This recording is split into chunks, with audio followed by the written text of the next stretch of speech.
सती जी का दक्ष यज्ञ में जाना। दक्ष लिए मुनि बोले सब करन लगे बढ़ जाग। नेवते सादर सकल सुर जय पावत मख भाग। दक्ष ने सब मुनियों को बुला लिया और वे बड़े यज्ञ करने लगे।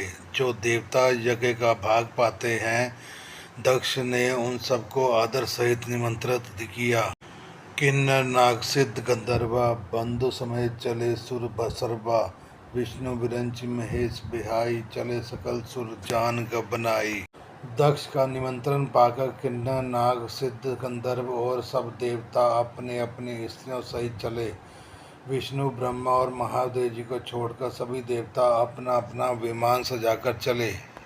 सती विलोके व्योम विमाना जा चले सुंदर विधि नाना। सुर सुंदरी करी कल गाना सुनत श्रवण छूटे मुनि ध्याना। सती जी ने देखा अनेकों प्रकार के सुंदर विमान आकाश में चले जा रहे हैं। देव सुंदरियां मधुर गान कर रही हैं, जिन्हें सुनकर मुनियों का ध्यान टूट जाता है। पूछो तब शिव कहो बखानी पिता यज्ञ सुनि कछु हर्षानी। जो महेश मोय आयु देही कुछ दिन जाए रहो मिसेही। सती जी ने विमानों में देवताओं के जाने का कारण पूछा, तब शिव जी ने सब बातें बतलाई। पिता के यज्ञ की बात सुनकर सती कुछ प्रसन्न हुई और सोचने लगी कि यदि महादेव जी मुझे आज्ञा दे तो इसी बहाने कुछ दिन पिता के घर जाकर रहूं। पति परित्याग हृदय दुख भारी कहो न निज अपराध विचारी। बोली सती मनोहर बानी भय संकोच प्रेम रसानी। क्योंकि उनके हृदय में पति द्वारा त्यागी जाने पर बड़ा भारी दुख था, पर अपना अपराध समझकर वे कुछ कहती न थी। आखिर सती जी भय संकोच और प्रेम रस से सनी हुई मनोहर वाणी से बोली, पिता भवन उत्सव परम जो प्रभु आयुष होई। तो मैं जाऊं कृपा यतन सादर देखियो सोई। हे प्रभु, मेरे पिता के घर बहुत बड़ा उत्सव है। यदि आपकी आज्ञा हो तो ही कृपा धाम मैं आदर सहित उसे देखने जाऊं। कहो नीक मोरे शुभ मन भावा यह अनुचित नहीं नेवत पठावा। दक्ष करनी सुता बुलाई हमरे बैर तुमरे बिसराई।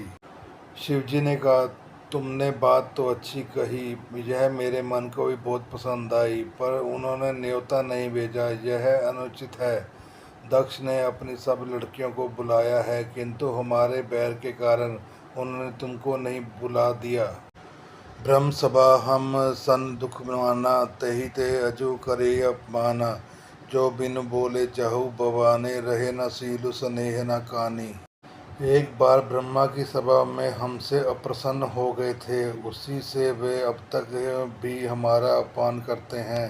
हे भवानी, जो तुम बिना बुलाए जाओगी तो ना शील स्नेह ही रहेगा और ना मान मर्यादा ही रहेगी।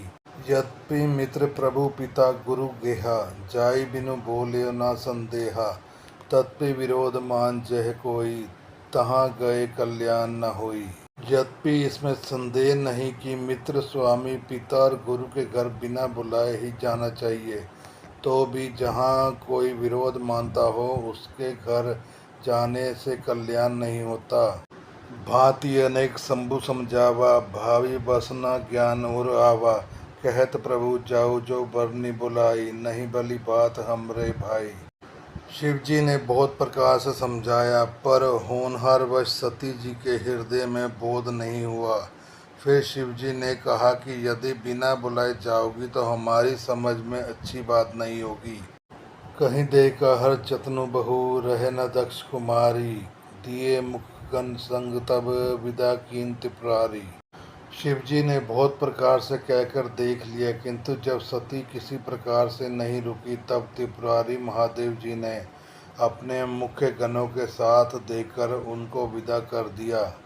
पिता भवन जब गई भवानी दक्ष त्रास काहू न सन्मानी। सादर भले मिले एक माता भगनी मिले बहुत मुस्काता। भवानी जब पिता दक्ष के घर पहुंची तब दक्ष के डर के मारे किसी ने उसका अवगत नहीं की।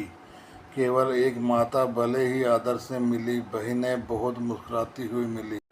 दक्ष न कुछ पूछे कुशलाता सती विलोकी जरे सब गाता। सती जाई देखन तब जागा, कतु न दीख शंभु कर भागा। दक्ष ने तो उसकी कुछ कुशल तक नहीं पूछी। सती जी को देखकर उल्टे उनके सारे अंग जल उठे। तब सती जी ने जाकर यज्ञ में देखा तो वहाँ कहीं शिव जी का भाग दिखाई नहीं दिया। तब चित चढ़ियो जो शंकर कह्यो, प्रभु मान समझियो दह्यो। पाछिल दुख न हृदय व्यापा, जस यह भयो महाप्रतापा। तब शिव जी ने जो कहा था वह उसकी समझ में आया। स्वामी का अपमान समझकर सती का हृदय जल उठा। पिछला पति परित्याग का दुख उसके हृदय में उतना नहीं व्यापा था जितना महान दुख इस समय पति अपमान के कारण हुआ। यद्यपि जब दारुण दुख नाना, तब ते कठिन जाति अवमाना। समझी सो सती भयो अति क्रोधा, बहुविधि जननी कीन प्रबोधा। यद्यपि जगत में अनेक प्रकार के दारुण दुख हैं, तथापि जाति अपमान सबसे बढ़कर कठिन है।